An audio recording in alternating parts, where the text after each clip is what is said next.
All right, Derbyites, welcome back to our 2014 Emmy Slugfest for Best Supporting Actor in a Comedy Series. First off, I'll just say not a lot of laughs in this one, not a lot of laughs at all, but we're going to wade through it and tell you what we think is the order of who will win on Emmy night. Let's start with you, Charlie. What is your order 1 through 6? Who's going to win and who's going to lose? Okay, well, I have the recipient of this year's Emmy being Jesse Tyler Ferguson from Modern Family. I have him in my number 1 slot, followed by Fred Armisen from Portlandia, then Tony Hale from Veep. All three of those are really close together. In fact, I might actually switch Armisen to number 3 and Tony Hale to number 2. And then Andre Braugher from Brooklyn Nine-Nine, then Ty Burrell for Modern Family, and finally Adam Driver for Girls. All right, and Daniel? I also have Jesse Tyler Ferguson in my number 1 spot, Tony Hale in my second place. I have Fred Armisen from Portlandia number 3, Ty Burrell number 4, Andre Braugher number 5, and also Adam Driver number 6. All right, and I have Jesse Tyler Ferguson winning too, so that's very interesting. And by the way, I forgot to mention the episode title, so let me go ahead and do that now. Ferguson's episode is Message Received. In second place, I have Tony Hale, last year's winner, and his episode is Crate. In third place, I have Ty Burrell, and his episode is Spring and Ding Fling. Fourth place, I have Andre Braugher, and he submitted the episode called Christmas. In fifth place, I have Fred Armisen, and he submitted the one called Pull Out King. And Adam Driver, poor Adam Driver, in sixth place. He submitted the episode 2 Plane Rides. So why do we think Jesse Tyler Ferguson has such a good shot here? Daniel, you go ahead and go first. Well, yeah, I don't really have that much confidence in this prediction, just because this is a category where you have a lot of pretty good submissions, but I don't think there's a great one in this category. So it's really going to come down to which one the voters like the most. And the reason I give Jesse Tyler Ferguson the slight edge is, one, he's been nominated 5 years in a row. Other than Ty Burrell, he's the only member of the cast, of the male cast, who's been nominated every year of the show. So we know they like him. He also has, by virtue of these 2 submissions, the one he submitted, Message Received, and Ty Burrell's submission, a nice range that goes from a lot of humor, a lot of comedy. He gets to be funny on his own. And then he gets, in his episode, a really dramatic scene with his father, played by Ed O'Neill, where they're arguing about whether Mitch should even get married. And it's, in a field where I don't feel that strongly about that many of the submissions, that was a scene that stuck with me more than most of the others. Right. And Charlie? Exactly what Daniel said, in that he does have this amazing range because of the nature that he has the tape that Ty Burrell submitted. And in the tape that Ty Burrell submitted, he's very funny. It's one of those great just miscommunication storylines where he mistakes something, and it's absolutely wonderful. Also helped greatly by the magnificent Aisha Tyler, who I adore. And then in his episode, there is a bit of humor there with the whole having to pawn something in order to pay for a certain aspect of their wedding. But then the great scene where he calls out where his dad questions whether or not they need to have a wedding, and it's a fantastic scene, and he plays it so well. And I just really think that he's going to have the edge on this one. Oftentimes whenever there's like multiple episode submissions from the same show, usually, not always, but usually someone from those multiple submissions ends up winning. It happened with Modern Family the first 3 years, but it didn't happen last year. Modern Family lost supporting actor for the first time, and they lost supporting actress. So the only thing that could hurt him is this Modern Family fatigue that we talk about over and over and over. We saw a little bit last year, even though the show still won directing and Best Comedy Series, it didn't win any acting awards. So I'm hesitant to put him in first. I kind of have him tied with Tony Hale, and we'll get to Tony Hale in a second here. But I agree that since he has the 2 episodes and he shows a different side of himself in both, the range is really, really good for him. In fact, the Ty Burrell episode, that could have been Jesse Tyler Ferguson's episode, because he's in it. In his storyline, it's all him. He doesn't share it with another cast member. It's him from basically from beginning to end. He's doing this new job, and the Aisha Tyler storyline, and then when it comes down to his episode and the teary scene with his father, I just feel like those 2 episodes combined is a perfect combination for him. Some people think Ty Burrell could win, though. Our buddies, I think Chris is predicting Ty Burrell, and I know Rob Lycuria is. So what about Burrell? Now let's switch to the other Modern Family guy, Charlie. Well, Burrell's episode, he's not in it that much. He has a storyline where he's trying to prep for this big realtors dinner that he's hosting, and he does this bit there, like an opening number bit, and he plays all these different, local realtors, and then he injures himself, but then he wins an award, and he watches his daughter accept it for him, and it is heartwarming. Especially because he tries to get up and he's in high heels because he injured himself while he was playing one of the female realtors. But it's just, there's nothing as stand out as what we've come to expect from Ty Burrell on this show, because he's usually the go-to person for insanely zany, crazy, a lot of physical stuff, as well as Eric Stone Street. But he just gets himself involved in so many things. It really felt, it was one of those moments where I kept on saying to myself, do I actually have the right episode here? That's never a good sign. And also on Tyler Ferguson's episode, he's not very integral to the Dunphy family storyline. It's not his bits are not fairly memorable. And Danielle? I have him in 4th. I might move him up to 3rd, actually, now that I think about it, because he does have the benefit, in this category especially, of being the broadest comedian in this category. He's, he doesn't have as much screen time as would probably be, beneficial to him.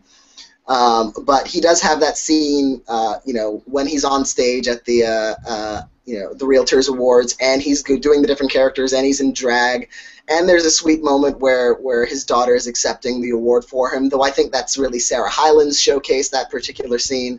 And then you have another good combination on Jesse Tyler Ferguson's reel, where he thinks he's going to be a father again, and he and his wife stage this fake argument that turns into sort of a real argument. That goes from really funny to also really sweet towards the end. So I do think he has a shot with these 2 episodes, especially given his track record in this category. I think I will move him up to 3rd. I just think Jesse Tyler Ferguson's episodes have more oomph. They stick with you longer. Mm-hmm. I have actually predicted Jesse Tyler Ferguson to win this award several years in a row, and I always end up losing. So, I think I have too. I think I had him winning in season 2, and then season 3, and maybe season 4. So I don't know what it is about this guy that I think that voters are always going to vote for him, and I always end up wrong. And I would love to see the final votes on the Emmy after the Emmys are over. Like, is he getting toward the top of the Emmy votes, or is he just on the bottom? I wish they would release those. That would be so awesome. We could find out the final order. The Burrell Ferguson combination, I think they both help each other on each other's episodes. And for me, I just said earlier it was a 2-way tie between Ferguson and Hale, but it might be a 3-way tie. I could see Burrell winning. The Message Received episode, which is actually Ferguson's, it does have the great moment where Burrell, he's on the golf course and he finds out it's a joke, but he thinks he's going to be a father, and he throws the things out of the golf cart, and then he rushes home, and then I just don't know what to do in this category. I need some help. I need some guidance. But okay, let's go ahead and talk about Tony Hale, because he has the bloody nose scene that everyone has been talking about for a couple months now. And where do you guys come in on this? Last year's winner, can he win again, Daniel? Veep is one of those difficult, like we talked in another Slugfest, how Scandal is a show that I don't particularly like, so I have to try and view it through the prism of an Emmy voter who does. Veep is sort of the same way. It doesn't make me laugh. His episode didn't make me laugh, so I have to sort of judge it from the prism of, okay, if the voters last year were voting this year, would they like this same episode? And yeah, I think they would. I think if they liked his submission last year, they'll go for this year's. It's sort of similar. He has a lot of goofy material, especially with Julia Louis-Dreyfus. In that bathroom scene is very similar to the scene last year where she's high, and they're laughing around with each other there. And he is sympathetic, which makes him unique among the cast. Because he is this poor puppy dog who gets kicked all the time by everyone around him, and it's so, he has that empathy, and he has that cute little scene at the end where he's been abandoned after everyone is celebrating because Selena has become president. So yeah, if voters liked his submission last year, they'll probably like this one too. Charlie, can he win because of the nosebleed? Yes, absolutely. It's also just his timing and a lot of the stuff in the episode, the way that he's trying to carry this insane crate around, which is insanely heavy for, I can't remember the reason why, and I just watched this episode the other day. But also, like when he's trying to stall the reporter who accidentally left his cell phone recording the staff talking about how they're not going to, do any appearances with people who only give $2,000.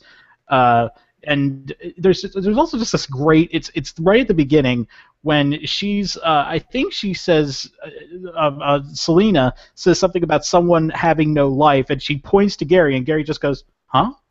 And it's just one of those great moments where Tony Hale just shows his perfect timing when it comes to comedy. So I definitely could see him winning on this one. The only thing I'm worried about with Hale is that last year during our Slugfest, I just rewatched it so I could kind of get a feeling of where we all were last year. We all agreed that the three Modern Family men, Ferguson, Burrell, and O'Neill, that none of them really stood out. And clearly Emmy voters kind of saw it the same way we did, because for the first time ever, a Modern Family guy did not win. But this year, since I kind of get the feeling that we're all agreeing that Ferguson does stand out, maybe he will win finally, and maybe Hale was kind of like a replacement choice because they didn't want to give it to Modern Family person last year, and of course he had Arrested Development last year. He does not have the benefit of that this year. But it's so confusing. I don't know what to do. I'm just going to throw a dart at the wall, I think, between these three guys. But do you think of the other three that we haven't really talked about yet, could any of them win? Let's start with Andre Braugher, Charlie. I have him in. Do I have him in fourth or fifth? I have him in fourth place. The trouble with his character, the trouble why he's going to have such a hard time winning is it's partly the episode submission, but also his character is so reserved and very monotone, which is where the humor comes from with his character. But in a category full of people that are a bit zanier, it's going to be very tough for him to stand out. With the performance he has here, we do have a couple brief flashbacks where you see him in the early 90s, and so it's kind of funny to see him like that. And he tries out one of those when he captures this one guy, he tries out one of those classic cop lines of I can't even remember what it was, but where they catch someone and they make a pun about something that the person's doing. And he's very good in it, but it's going to be very hard for him to stand out. Mm-hmm. Do you agree, Daniel? I have him ranked fifth. I don't think he's in it. I think any of my top four could definitely win. I think it's very close. But Braugher, I don't think he's in it. I mean, Emmy voters love him. He's won twice. They nominate him for anything he does, but they won't necessarily give him the win for anything he does. He lost for Men of a Certain Age. In this case, it's just not that funny a performance, and it's very stoic. He does have those flashback scenes. I think that's the one scene that he has where he's actually himself funny. Every other time he's the straight man to Andy Samberg, who is either funny or annoying depending on your take on the episode. Watching this, I'm not a regular viewer of the show, so watching this episode, I was kind of surprised how little it really worked for me. Mm-hmm. He does not have an impact scene. He does not have a lot of range. He is mostly one note throughout the whole thing. But Emmy voters do love this guy. There was actually an interview with him. I think it was Emmy nomination morning, and they said, "Congratulations, you've been nominated such and such times." And then the reporter asked him, "Do you remember all of the shows you were nominated for?" He forgot that he was nominated for Gideon's Crossing. That's how much Emmys love this guy. He forgets all of his nominations. But I loved Brooklyn Nine-Nine in the beginning. It kind of went downhill. In fact, I didn't finish the season. I will have to go back. I think it's on Hulu now. But as much as I love Andre Braugher, I just don't think this character is emotive enough to win an Emmy. Usually they go for over-the-top performances, or at least you have to have one impact scene that sticks with people. This just seemed kind of slapstick humor when they were all handcuffed together, and the scene I wanted to see is the scene where they all got in the car handcuffed together, but it cut that scene out because we just saw them in the car handcuffed together. I wanted to see them trying to get in like clowns in a clown car. That would have been hilarious. But now let's go to the wild card in this. I think Fred Armisen, we're either way underestimating him or he's going to be in 5th or 6th place. I can't tell because no one from a variety show besides Saturday Night Live has ever really been nominated for a supporting race in the past 5 years. And unlike SNL, he's in every scene. He plays a dozen characters in this 22 minutes, and some of them are really funny, some of them are really forgettable. But Daniel, you're a fan of Portlandia, right? Yeah. Daniel? Yeah. What do you think of Armisen's chances? I sort of had a hunch about him, when the nominations were first announced. I had him ranked number 1, and then I watched the episodes, and I moved him down a little bit. I love the show. I love its humor, and he does play multiple characters, and he's in every scene, and that's a huge advantage for him. But most of the characters aren't that funny from a performance standpoint. I mean, compare him to, say, Ty Burrell. He's doing this sort of slapsticky kind of outlandish comedy, but Fred Armisen, for the most part, the comedy comes from the writing. It comes from the absurdity. A lot of these performances are understated. He made a smart decision by submitting the Pull-Out King, because it's an episode where he gets a storyline playing his female character, which is a broader character. It's more range. It's funnier. He's swapping genders with Carrie Brownstein, and they're playing opposite their genders, and that sort of has an extra comic element to it that helps him. But a lot of these other characters are sort of interchangeable in terms of the performance he's giving. I mean, it's really the context and the writing that's really fueling a lot of the comedy. So I'm not sure where to place him. I had him ranked 3rd. I think I'm going to move Ty Burrell up, so I'll move him down to 4th. But again, I think any of that top 4, it's anybody's game. Do you agree, Charlie? Absolutely. He's so. Whether or not people actually find it funny, I think a lot of voters will definitely have respect for the fact that he's doing all of this, and I believe with the with the performance ballots, they rank them. Your number 1 choice, 2, 3, 4, 5, 6. Am I correct in that? And that's how they do the actual voting? Okay, so even if they may not find it funny, they will respect that, and that could lead to a lot of important 2 or 3 votes that could end up putting him over the edge. It's a very and the Academy overall has actually responded to Portlandia. They gave the actors, in addition to Armisen, you also had Steve Buscemi nominated for a guest performance. It's nominated again, I believe, in writing and directing.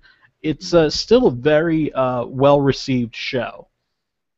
And by the way, Fred Armisen's performance in Steve Buscemi's episode, where he plays the bacon guy in the celery episode, that was his funniest performance. I laughed so much more at Armisen in Buscemi's episode than I did at Armisen in Armisen's episode. In fact, I kind of think that Armisen was overshadowed by Jeff Goldblum in the Pull-Out King episode. I think he was so funny. He should have been nominated for guest actor in a comedy. Let's be serious here. I think that Armisen, the fact that he was never nominated for Saturday Night Live, kind of makes this really rewarding for him, because all of a sudden he's on his new show. It's not new anymore. It's in his 4th season, I think. But all of a sudden to come out in your 4th season and get nominated amongst all these strong actors is really, really cool, and I'm glad he got in there. But I don't think he can take it home, unfortunately. And that leaves us Adam Driver, number 6. Who wants to give Adam Driver's funeral here? Charlie?